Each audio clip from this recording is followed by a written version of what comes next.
Hi, my name is Amy. Thank you very much for watching, and let's make some bad financial decisions tomorrow. Yes, today, right now. RDTE is coming out tomorrow, so we will definitely be making bad financial decisions tomorrow by buying in on inception date. And that's a bad idea because nobody else besides Roundhill is doing zero data options. And this particular fund with the small cap has not existed before. So we don't have historical data that says, oh yeah, RDTE is, it does this percent distribution compared to QDTE. It um, does it actually recover between distributions like QDTE? Will you wind up with more money overall um, when compared to XDTE? So I am not putting in a lot. Actually, a lot, just like from my point of view. I upped my QDTE today to 15 shares total. Then I bought into XDTE at 15 shares.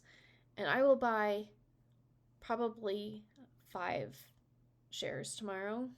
And then I will keep an eye out because today was a big dip. I mean, it was a small dip the size of a big dip, you know. But there was a dip today. And so if the rest of the week is also going to be kind of shitty, there's no reason for me to buy all of it on inception date. However, um, I would like to have 15 shares before next distribution, because what I do is on the distribution from these Roundhill funds, they go to the modified dividend recapture strategy. So whatever fund I chose, I use the Roundhill dividend to buy into that share, and then when that ticker has a distribution, I buy into the Roundhill fund. And so I've chosen a few different wheels for the different these different Roundhill funds. And if they all start at 15 shares, then we can see just by share growth and distributions how each of them will grow. And it's not going to be a really controlled test, but it'll be interesting for me as I'm going through this journey. So, gotta amuse yourself. But I am excited for RDTE. It's a 0 date expiration. It's a covered call strategy, and it's small cap. And with the rate cuts coming any day now, probably I think it's next week, something like that. With the anticipated rate cuts, the small caps might go bonkers for the rest of the year. That's the speculation. And you know what with speculation? Since everybody is anticipating that small businesses will go bonkers, they're already pricing it in. So that means we're probably going to be underwhelmed by the small cap. But I've known that the stock market is difficult and that a lot of day traders, like, they don't make any money. And I assumed, the stock market is,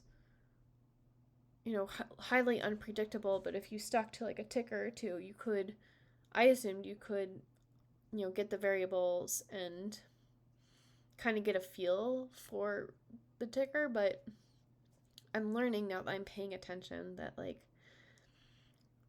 the market is going to do what the market does. And the second that you try to predict what's going to happen, you're going to lose. Like, if you invested in Nvidia and because you were anticipating a good earnings, and then earnings happen and the report was okay. I mean, it wasn't great, but it was okay. And then the entire stock crashed. because people said, well, they only met expectations. They didn't exceed expectations. So the market's going to do what the market does. And it might not make sense to me or you or to the other professional YouTubers or whatever. But as long as you feel comfortable with this, this reminds me that I should have a disclaimer of none of this is financial advice. My channel name is Bad Financial Decisions. I'm inviting you to make bad financial decisions. None of this is good financial advice. But basically, I just like these 0 day to expiration covered calls. I think it's going to be better than IWMY, the other small cap covered call strategy from Defiance. I think that the 0 day to expiration is going to be like the secret sauce of why it works, because it gets the overnight exposure, so it has a chance to actually recover. So I'm just curious to see, because like XDTE and QDTE in total returns are actually beating their underlyings. So, and I keep hearing that. I should probably prove that, but like, yeah, I'm excited about RDTE. This isn't the only stupid thing I did today, by the way. I did other stupid things, but this one I'm going to share it with you.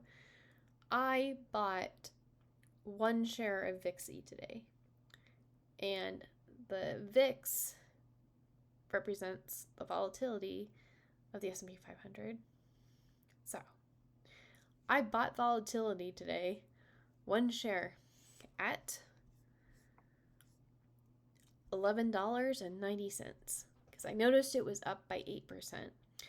And what the VIXY does is it has a very predictable downtrend, which is why things like SPOL work the majority of time, because it's as the VIX trends down, they short it, so it's basically mirrors it, and then it makes it go up. But every once in a while, when you're having a kind of a shitty day, it just spikes by a lot. It's kind of amazing when you see it. Like, it's going like the rain comes down, and then it hits a low, and then all of a sudden, poof, it goes up 200%. And then it goes down very sharply. And then it goes up. And it goes down very sharply. So, when I bought it, and this is the first time I've ever done it, I bought 1 share because I wasn't sure if I could harness this beast.